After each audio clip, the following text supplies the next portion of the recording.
আজি আকৌ নতুন এটা ৰেচিপি লৈ আহিছোঁ। এয়া আজি বনাম বইল কচ মাছৰ ৰেচিপি।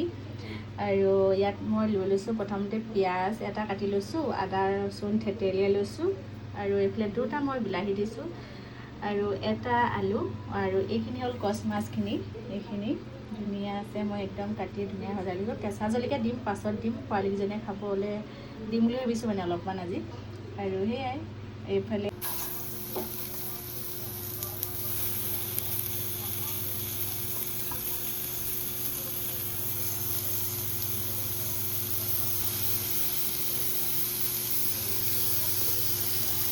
মাছকেইটা দি দিলোঁ, আৰু অকণমান মানে হেৰি হ'বলৈ দিওঁ, তাৰপিছতে এইখিনি মিলাম।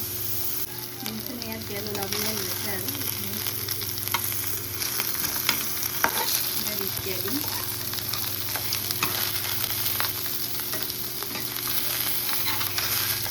দুটা কিছুমানে এনেকৈ অলপ অলপ সিজি পেলাই দিম, তাৰপিছত দিম।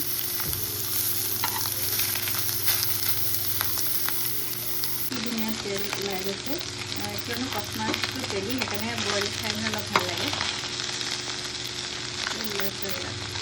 এতিয়া এই চাইডতে পিঁয়াজখিনি দি দিলে পিঁয়াজ এইটো নিদিলেও পাৰি, মই কিন্তু পিঁয়াজটো দি দিছোঁ। পিঁয়াজখিনি ধুনীয়াকৈ হেৰি কৰি দিবি, আৰু এটা চাইডতে দি দিম বিলাহীখিনি।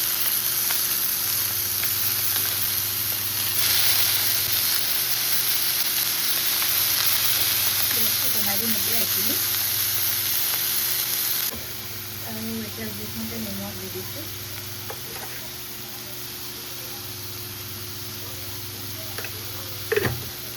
আৰু ইয়াত এতিয়া দি দিম আদা ৰচুন, যিখিনি মই খুন্দি থৈছিলোঁ।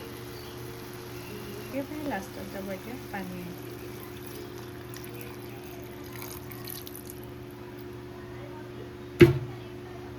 দেখিছেনে কি ধুনীয়া, মানে একদম তেল তেল বিঙি গৈছে। আৰু ইয়াত এতিয়া ঢাকনখন দি দিম। লাগিছেনে বাৰু এয়া বইল কৰা মাছৰ আগতে। এতিয়া কিন্তু এতিয়া গেছটো বঢ়াই দিছোঁ, ঢাকন দি এতিয়া থৈ দিম। 5 মিনিটমানৰ পাছত আকৌ আহি চাম। বা কি ধুনীয়া কালাৰ, এয়া চাওকচোন। আৰু মই ইয়াত শুকান জলকীয়া পুৰি মানে দি দিছিলোঁ, কিন্তু সেইটো ভিডিঅ' দেখুওৱা নহ'ল দিয়াটো। আৰু এতিয়া মানে বিলাহীবোৰ অলপ অলপ ভাঙি দিম,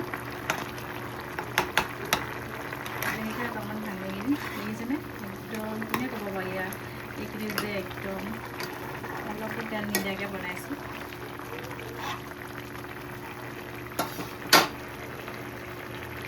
দেখিছেনে অলপমান পানীটো শুকালে আৰু এইখিনি খাব পৰা হ'ব। আৰু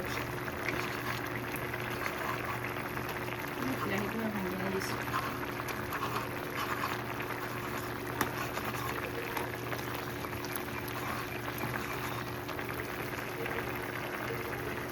এয়া মোৰ বনি হৈ গ'ল বইল মাছৰ ৰেচিপি।